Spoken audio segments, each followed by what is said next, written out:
पूरे उत्तर प्रदेश में मुसलमानों ने जिस तरह से निगम के चुनाव में, ख़ास तौर से पश्चिमी उत्तर प्रदेश में जहां मुसलमानों की आबादी ज़्यादा है, मुस्लिम बहुल सीटें हैं, वहां पर एंटी सपा वोटिंग किया है।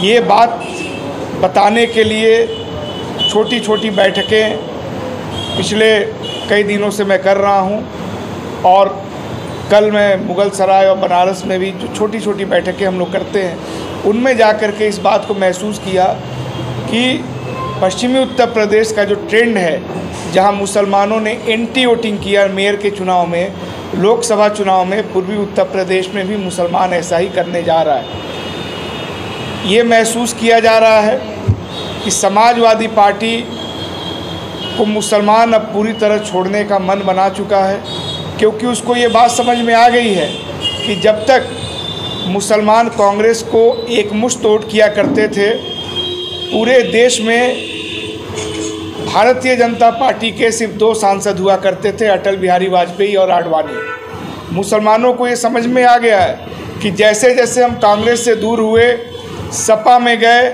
बसपा में गए, वैसे वैसे भारतीय जनता पार्टी और मजबूत होती गई है।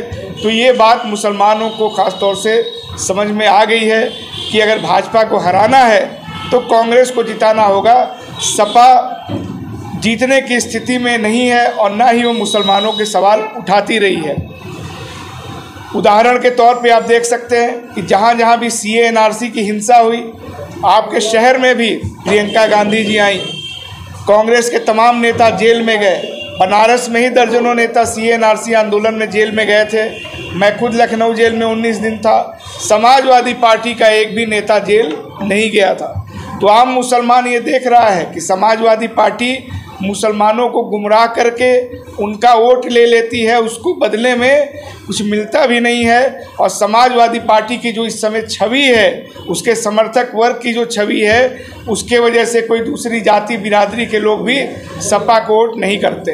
तो ये बात मुसलमानों को समझ में आ गया है कि ये सिर्फ हमारे वोट पर जिंदा हैं। 2019 का चुनाव का अगर आप आंकड़ा देखिए, सपा बसपा का गठबंधन था, बहुत मजबूत गठबंधन कागज पे दिख रहा था, लेकिन ये गठबंधन कहाँ जीता? ये जीता सहारनपुर में, रामपुर में, मुरादाबाद में, संभल में, अमरोहा में, बिजनौर में, नगीना में। मैं देख रहा हूँ कि जिस तरीके से कर्नाटक में मुसलमानों ने JDS को नकारा और कांग्रेस की सत्ता बनाई पूर्ण बहुमत की, उत्तर प्रदेश में भी लोगों को समझ में आने लगा है कि जिस तरह JDS को ख़त्म किया गया कर्नाटक में, जब तक मुसलमान समाजवादी पार्टी को ख़त्म नहीं करेगा, भारतीय जनता पार्टी ख़त्म नहीं होगी।